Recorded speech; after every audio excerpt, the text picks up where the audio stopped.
Greetings, everybody. This is Michael Kraus coming to you from Portland, Oregon. It's nice to be with you, or at least virtually with you. I put my picture here so that you could get a sense of me actually being there, even though I'm across the seas. And it's a pleasure for me to be able to contribute to the conference, Foreign Languages and E-Learning, there in Perm, Russia. And I'll be meeting with you twice. We'll be doing a workshop today for about 90 minutes, and then tomorrow I'll be giving a plenary address for about 40 minutes, and hopefully we'll have a live question and answer session there, at least a brief one, by way of using Skype. So before I get started today, I'd like to give a special thanks to Svetlana, who I'm assuming is standing up at the front of the room with you, and I'm envisioning a room crowded with teachers and computers, and I'm glad to be with you and have a chance to do some constructive work with technology and language learning today. So the first thing I want to point out is that what you see on the screen here should be the same as the handout that you have. If for some reason you don't have a handout, you can download one from this address at your leisure. And I'm going to first talk about the workshop activities. As I mentioned, it will be about 90 minutes, and this is the workshop overview.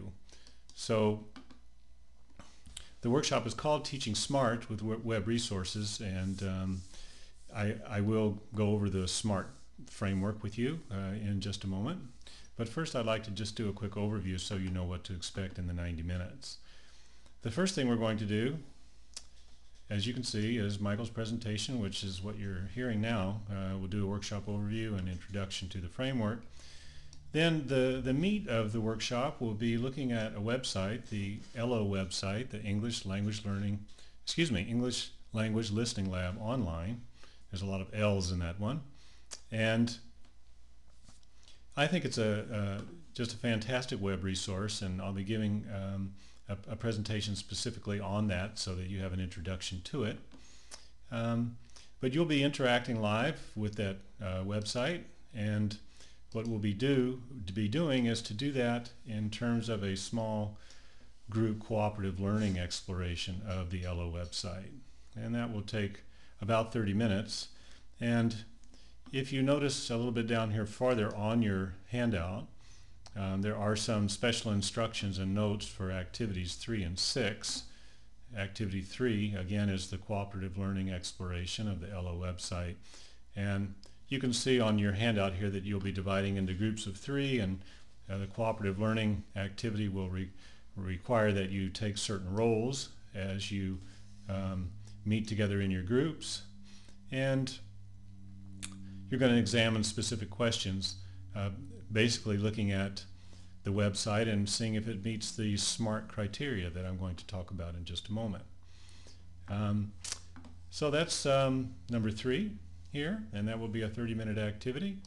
And then I'm going to ask that you come back together in a large group and share some of what you've learned for about 10 minutes or so. And the 5th part will be another presentation by me, similar to this one, but introducing you to a different website, one called Etherpad, which is brand new, and it's a Web 2.0 type of website which works with collaboration, and this particular one works with simultaneous collaboration on documents, assisted by a chat feature. So after my introduction of that Etherpad website, I will be asking you to do some experimentation with it, and this is the first group I've used it with, so I hope you don't mind being guinea pigs, as we say. And I think that will be a pretty exciting thing to do, and we'll see how it turns out. I will mention here, let me just skip down to the bottom of your handout, that there are some special instructions also for this activity number 6, and you'll be going in groups to a variety of Etherpads so that we have a fairly small number of people working on each one of those web pages. Okay, since the workshop is entitled Teaching SMART, I want to mention just briefly what the S.M.A.R.T framework is. And basically these are a set of objectives and that are used when choosing either materials or creating lessons. And it doesn't just deal with web resources or computer-based types of materials, but any type of material. And as I said, it's not rocket science here, but I think by keeping these different features in mind, it really helps us improve the quality of our lessons and our teaching. The S in S.M.A.R.T stands for synthesis, and I mean a couple of things by this. Number one is that I'm a strong believer that if we challenge our students cognitively, then they're going to be more motivated and they're going to get more out of their studies.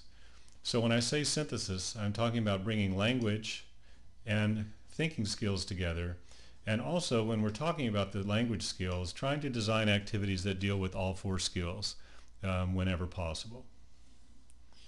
The M is in terms of motivating content and communication with a purpose. And in the plenary that I give tomorrow, I do make mention of the fact that students want to be feeling like they have a real life purpose in the study of their language, not just studying language for language's sake. And that's where the motivation comes in. And communication, not just for the sake of improving language, but also for the sake of realizing a real world goal. Whenever we look at materials to use with our students, especially internet materials, we have to be sure they're appropriate in terms of age and language ability of students. I think that that makes just common sense. And the R in S.M.A.R.T deals with relevancy. And this comes back to another point that I mentioned. Hopefully, what we do will be relevant to students' lives and using tools that they see as 21st century tools.